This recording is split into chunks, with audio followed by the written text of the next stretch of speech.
Okay, back to the dinim of Chanukah candles. Okay, so Chabad custom is, yesterday we discussed where to light them, but Chabad custom is, if possible, except Friday afternoon, that after you light the candles, you sit down by the candles for a half an hour.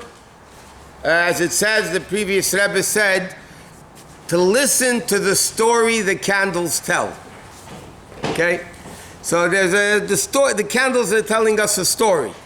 So you're supposed to sit by the candles, you're not supposed to do anything else, but just sit there by the candles and look at what you're doing. Look at the story the candles tell. What if you have hard up hearing and you hear very well, you still... So then you're supposed to see the story the candles tell.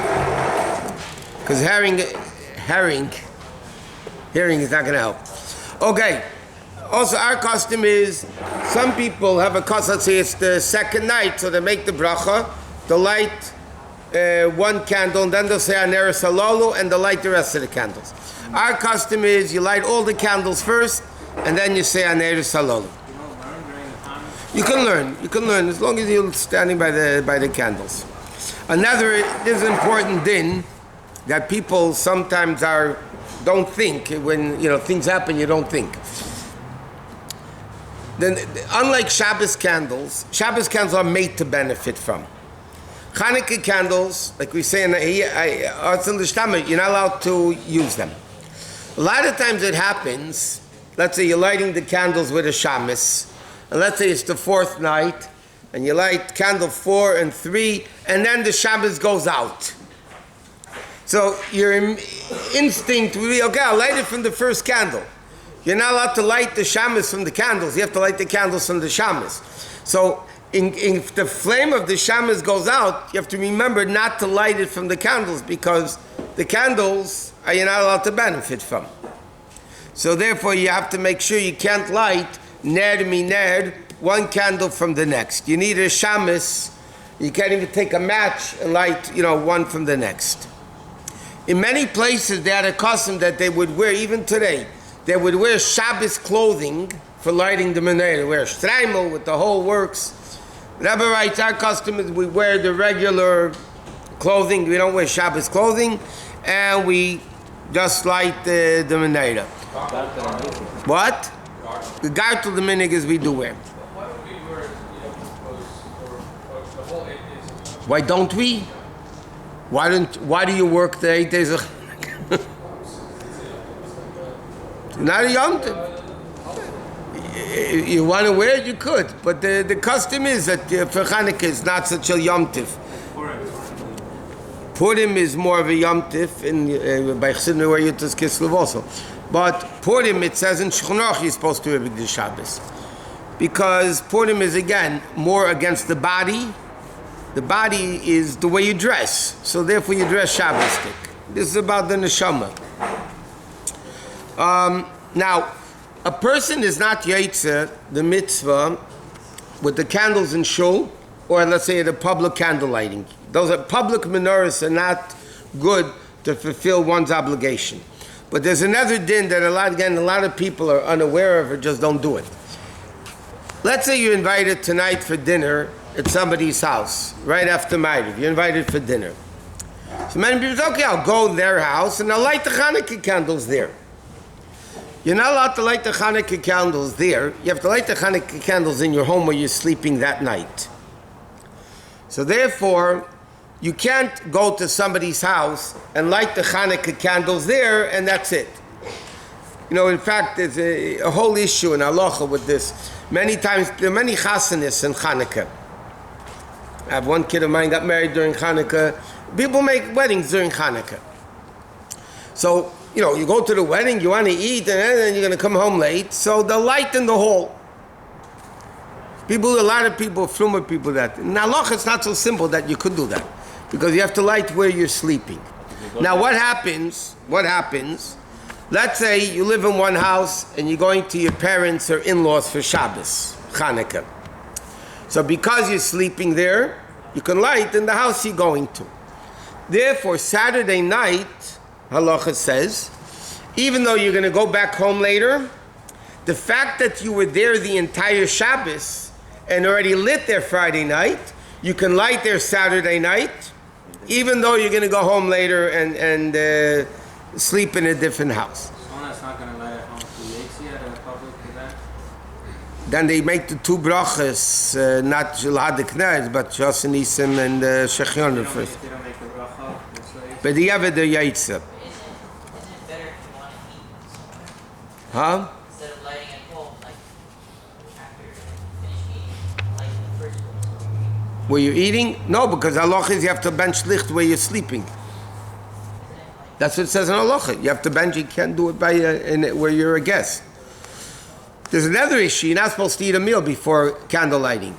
So ideally, the person should go home, light Chanukah candles, and then go to dinner. Even if they won't be able to stay a half an hour by the candles, let's say they're rushed. So it's better for them to go home and light the candles and leave right away, rather than light them there and where they're eating and then light later at night after they're eating. In fact, there's a lot of interesting questions. The Bachim, they go on Mivtzoim, they go out now to different places for people to give out menorahs and all that. So should they light before they go on Mivtzoim, but it's going to be early? Or should they light? It's a whole question. Over there it's a different story, because when you're going to give out Chanukah candles, you're doing part of the mitzvah. That is the mitzvah, getting Jews to light the Chanukah candles. So then they could light when they come home, but the question about what they would be allowed to eat. They can't eat too much. I'll give you another example. What happened, somebody asked me this today, in fact. They flew in from New York today. They're flying back to New York. Okay, so they flew in this morning, and they're flying back. Somebody asked me this afternoon at the Shiva house. So they're flying back, they're taking the red eye tonight.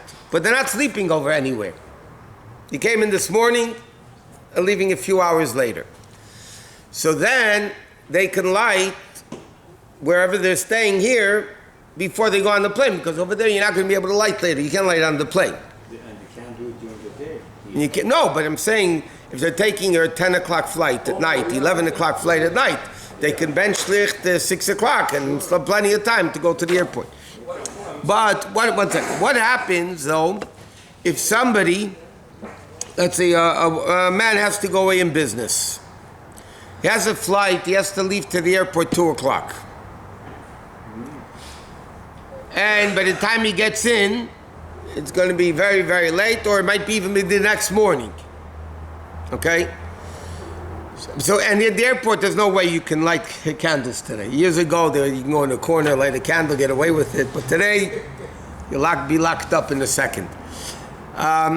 So the din is like this. What happens if a guy's wife is lighting? He's not going to be home, so his wife will light the menorah.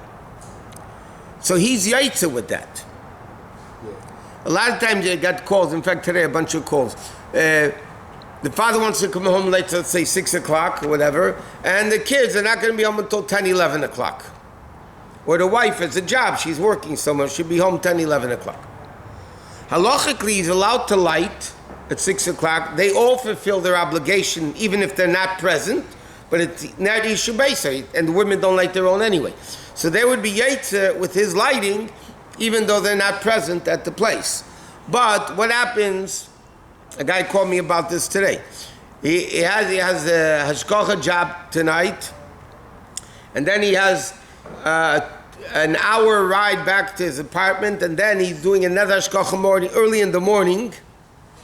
That he's going to have to maybe sleep 2 hours, and where does he have to come home 1 o'clock in the morning to light the menorah and then sleep 2 hours and then go again? Or can he take a hotel room for the night and light in the hotel room? And he has nobody else in his house.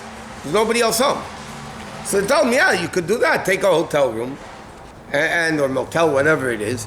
And instead of driving 2 hours, you can get another 2 hours sleep. So then it's not a problem. But, okay, now one more last thing about Alanisim. If somebody forgets Alanisim, you do not repeat the Shemon Esrei. Okay?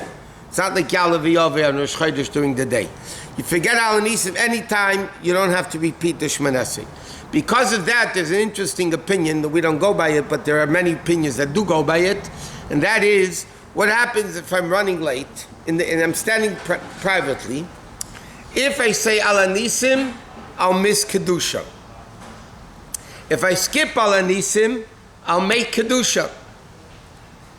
So what should I do? So many poskim and halacha hold that because Al Nisim you don't have to repeat the Shemoneh Esrei. Meaning it's not that important. Kedusha is Kedusha.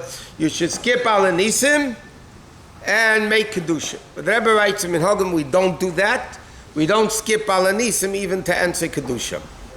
So what you do is, if you're saying Al Nisim, because of that the minyan's already saying Kedusha, you stop where you are. Like any other time you're in the middle of the Shemoneh Esrei.